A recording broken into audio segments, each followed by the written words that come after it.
Hey, welcome back to another episode of Tech Talk. I am your host, Jeff Hootselle. I'm the Chief Cloud Officer at AuditMax. As you guys know, Tech Talk is a show we get to talk to really fascinating people all over the world of technology, hear their perspective on things happening in the industry and some leadership things. And today is a really special day. We're really excited about it. We've got kind of a friend of the program from here in Jacksonville on the show. It's Dr. Wendy Norfleet. She's the CEO of Norfleet Integrated Solutions. Wendy's great. If you haven't met her before, she has an unbelievable background, and especially in the topics of leadership and coaching. And she's also the author of a brand new book that is Leading Without the Title, a blueprint to growing into leadership. So Wendy, thanks for coming on the show. It's good to have you back. Well, thank you very much. It's good to be back. So let's talk about this new book. What inspired you to write it? I think the inspiration came from a couple of different places.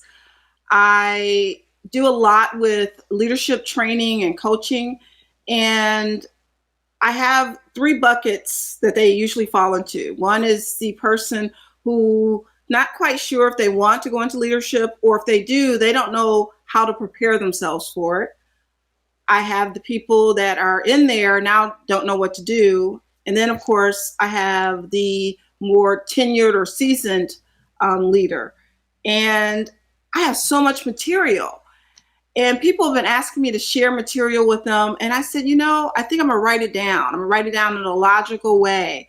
And I started during the pandemic when I had a little bit time to breathe. And this is what came out of a couple of months of the pandemic. Yes, that's all you needed was a global pandemic to have time to write a book. That's great. Right, something good comes out of bad, right? Yeah. So Wendy, I love the concept of the book, first of all, because you see it happen a lot in business where it's somebody's fantastic in an individual contributor role. They really get the attention of management, and they wind up getting promotions and kind of moving up the ladder into more of a true leadership managerial role. But just because you're great as an individual contributor doesn't always mean you have the skill sets, to be a manager and a good leader. So talk to us a little bit about that and kind of the advice you give to people that are in that position. Sure. And I would probably say I fell into that. So I have a lot of firsthand experience. As you know, IT, we have a tendency to promote the person with the greatest skill set. I think it's getting better now, but prior it was if you was the greatest producer, I guess, for lack of a better word, then a lot of times you got promoted to team lead or manager of departments. And I remember my first managerial role, I don't know if I was the best person for it. Thankfully, I do like people very much. And so, I learned, I asked questions, and eventually promoted. But it was hard initially. It was hard. So I think part of it is don't assume you're always right just because you're a leader. And I tell people that all the time. I said, a lot of times you're put over people that have way more experience than you, and don't discount what they say. You really should be, you have years of experience at your disposal if you don't screw it up. Yeah, is that a common trap you see, Wendy? So is that a common trap you see where people, because someone's a leader, they just assume they have to have all the answers? Is that a pretty common trap for that? It is, especially, I think that when you become a leader, a lot of times you don't want to admit what you don't know. And so therefore you may give false answers, or you may figure out an answer and it's your way and it may not be the right way. And so a lot of times I've learned, even now with way more experience, when I'm leading a team, I may have a possible solution, but that's how I phrase it, as a possible solution. And I say, you know what? I thought about this, but I want to brainstorm with you. So this is what I came up with. Let's see what we can come up with together and either make this deal, my ideal even better, or come up with some type of ideal that's a common, that's a combination of everything. So. Yeah, and I'm assuming that helps with buy-in as well, right? So just once you make those decisions, getting everybody in the team on board. Part of the solution, they buy into it. And so that is a great way. But when they're dictated to, most people will put their back up and they will give you a lot more trouble than what it's worth. Yeah, and the book's great. The book gives a lot of advice and different ideas of kind of how you plan out your day, how you approach the team, different things you have in there. If you had to kind of think about the 2 or 3 skill sets that are probably most valuable to someone that's coming up in leadership, what would those be? One of them will be listening. And that sounds really straightforward. But do you know, out of all the soft skills of a great leader, and I don't know, there's been so many surveys over the last couple of years, listening is the number one skill of a great leader. And listening is not the same as hearing. And I make that really clear. Listening and listening actively is very hard for some people. You have to be in the moment. You have to bring your full self. And in this world of so-called multitasking, a lot of people find that very hard to do, be present. And if you can do that and listen, and it doesn't mean that I'm going to know everything once I finish listening, or I'm not going to have questions, but then I know the questions to ask to get the additional information. So it's really important. Yeah, it's hard to do that active listening if you're thinking about the next thing that you want to say, as opposed to listening to that person Right. across the table, right? Correct. I always Okay. tell people you don't, listening to jump in is not listening. I know Right. people who they're on their edge of their seat just jumping, waiting to like double dutch. I call it double dutch. And you're just waiting for the double dutch to get in. And so you haven't heard anything the person said. You just know that you have a great comment that you want to make.